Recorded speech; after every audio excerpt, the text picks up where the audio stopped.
And a good morning to you all on this somewhat slick Wednesday morning. Let's go right to the look here. And here is, we'll go through some live shots here, live cameras, weather cameras. One thing you notice here in Erie, U.S. Netting weather cam, you kind of see this hazy look. And in fact, you can see these waves if you look closely, some waves of precipitation reflecting off of that. It's been kind of a flurry, a little bit of freezing mix here along the lakeshore. Now, the temperatures have been holding in the lower 30s along the lakeshore.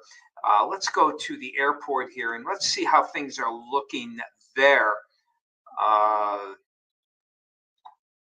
and we'll pop up the airport here. And there you can see here, it looks like it's been mainly snow that's falling here at the airport. Not seeing much of any accumulation there on the runways, so we're not worried about that. And that's good news, at least for us here along the lakeshore. That means there's a smaller chance of having any ice on the roadways. Now, PennDOT and the local municipalities have been out. They have been salting the roads, especially the main roads. Here in Girard, not too bad. I've been watching the traffic here. It's on 20 and 18. Seems to be traveling at let's see, typical speeds here. So things don't appear too bad. Let's go to, let's see, let's go to Meadville, kind of work south and then work north here. Let's hook up Chestnut Street. Ed and West Mead, our weather watcher out there, did report some ice. Most weather watchers, they report ice. First thing they check is their weather decks and usually their sidewalks and say there's ice on there. And if there's ice there, then untreated roadways, no reason to think that it wouldn't be any different. Now, there is a little bit of a reflection of there is some moisture on the pavement here on Chestnut Street in Meadville. Now, I'm spot checking. I didn't see any. There it is. So that there's a salt truck right there as soon as I speak. So, and I'm sure they've been out and about. This has been happening for several hours, and the municipalities in PennDOT usually pretty good at responding. Once they realize that there is something going on. You definitely just want to take care of the roadways, but the main roads should be okay. Fine in Edinburgh, which kind of seems to be the epicenter of the freezing precipitation. Now, PennDOT's been, I've seen twice the salt trucks go by, and it is wet here. The traffic has been traveling at normal speeds through the town there. It doesn't appear to be dicey. But again, some of the side roads, we have had some reports of some accidents, some cars sliding off some of the roads. And okay, there goes a bus and the car behind it. Not bad for the most part. Okay, there's again, looks like the local police, and they're moving on by. And again, just looking at how they're traveling, it looks like at least here in Meadville Street is wet. So just be careful on those roadways as you plan your travels for this morning, particularly south of 90. Warren County also in on this, and really it sounds like most of the region has some kind of a freezing precipitation for today. Otherwise, we don't expect much of a problem with the weather for the rest of the day. Let's look at those temperatures right now from our weather watchers. Most are close to or below freezing, right at freezing, Erie, Lake City. So basically north of 20, north of 90, particularly north of 20 within downtown area. The temperatures have been actually holding close to even at 33. And sometimes that 1 or 2 degree difference can make change can make all the difference in the road conditions for this morning. But basically solid at or below freezing everywhere else, including some upper 20s. Linda, Chandler's Valley, Bill, Conneaut Lake, Ed, and Westmead gave specific reporting of some slickness or at least some freezing mix over the past couple of hours there. That's kind of what we're dealing with for this morning. So again, just take care on those roads. Other than that, as we look at the rest of the way things are looking for today, here's our latest satellite and radar composite here. It's this trough that's just providing enough lift The moisture little bit thicker than anticipated, and what we thought would just be patchy freezing drizzle is now actually a little bit more widespread. And you can barely, it's hard to pick up, of course, on the storm tracker there. But you can see other precipitation. Even it looks like maybe even a limited lake effect here. It's a westerly wind right now, and you can see actually out toward Buffalo, a nice little band has formed here. But that's going to stay well to the north and won't be a problem for us for the day. We are looking at this cold front that's sliding south right now. There is some snow bands with it as that front approaches, and with it, I don't think it'll really affect us. You can see that lake effect out over the lake here with that bit of a mix as we head into the afternoon hours. And then it slides southward.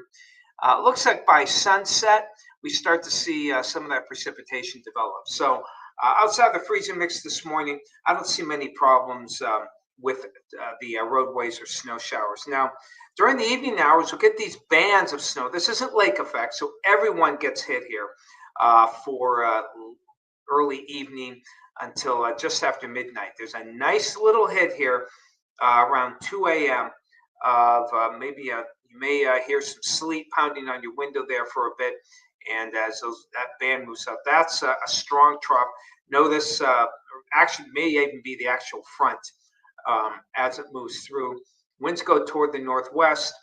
We get some redevelopment of some lake effect here, primarily south of Erie, and that will continue into the mid-morning hours. It quickly diminishes, and we'll get the Huron effect, but that's going to be hitting more Cleveland area and perhaps even down into the I-80 corridor. So I'm not expecting a lot more for tomorrow.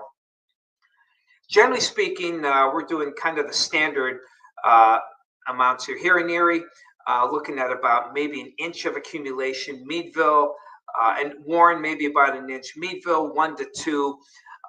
Those of you, Lori, you may get 3, possibly 4 out of this.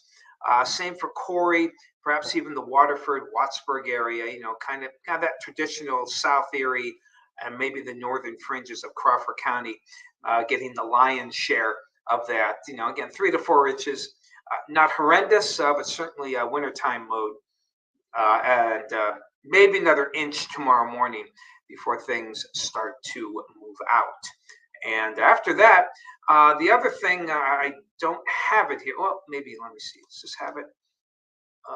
Then we kind of turn our attention toward the weekend. We've kind of talked about the next storm system coming out of the Gulf. So here's Wednesday, here's Thursday, and then into Friday. Nice ridging here. Big storm system develops out in the Midwest and lower Mississippi Valley on Friday. Now, the movement of this here, let's see, I think, where's the free draw? There we go. So this is expected right now.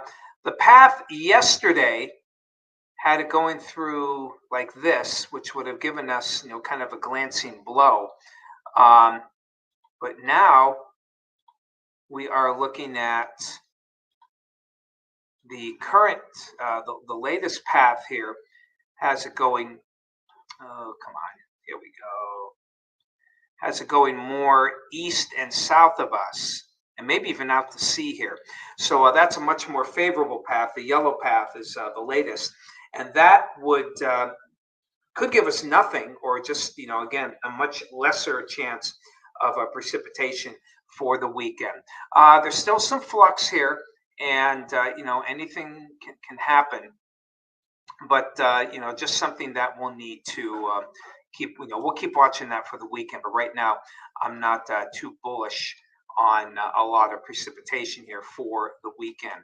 In the meantime, things are looking dry for Friday, so we'll keep that threat of rain and snow. You can see not cold, mid to upper 30s for the weekend.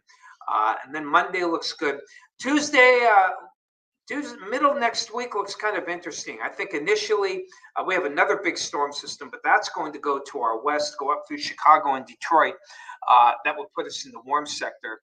Well, we got some wet snow here Tuesday. This will be mainly a rain event. And then we're going to go probably with some backlash snow showers on Wednesday.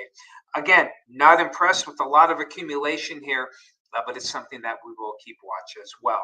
So, Vicki, good to see you this morning. Vicki Jones, Bob, and Sue got a little frosty there in Jacksonville. Been hearing that a lot from you guys lately there. Sue out in Pittsfield, good to see you. Hello, Krista. Good to see you this morning. Hey, Rose. How you doing out there in Crawford County? Hopefully the roads are good for you there.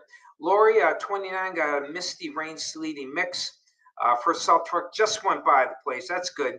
Roads do look wet, and indeed they appear to be. Thank you.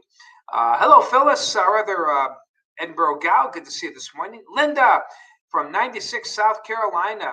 Cold out there, 26. You're actually colder than us. Ouch. Hope you have a good day as well. Hey, Drew, good to see you. And Lori, hello to you. Nice to see you as well. Danielle out there in Mercer, good morning. I hope things are good out your way weather-wise. Nancy, good to see you. Tanya, hello to you out in Grove City. Got a little ice out there, okay? And so you can see this even goes into Mercer County as well. Hello, Diane. Good to see you this morning. And Hope, hello. And a lot of people this morning. Good to see you all. Yeah, weather is weird, but you like it. Weird is good. Hey, Bill, happy hump day to you out there in Waterford. Again, hopefully it's not too icy out there. Hello, Todd. April, good to see you this morning. And again, just be careful on the roads as you plan your travels.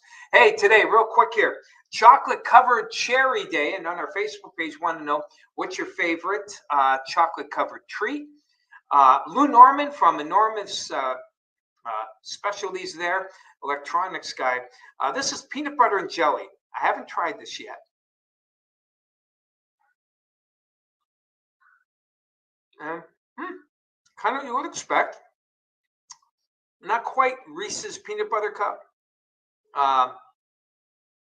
It tastes, actually smells like grape jelly. Yeah, I think they put grape jelly in here. Kind of cool though. Peanut butter and jelly. Not too bad.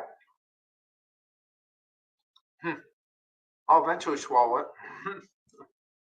So enjoy your chocolate covered treat. Let us know. Go on our Facebook page. Your favorite chocolate covered treat. I do. I'm a classic chocolate covered strawberries. Anything covered in chocolate's good to me. Yeah, especially if it's dark chocolate. Agree, Lori. Yum indeed. Don't eat too many. No, I don't plan on it, Drew. I've only had 8. All right, you guys have a great day. Be careful on the roads this morning. We'll talk to you again tomorrow. Take care.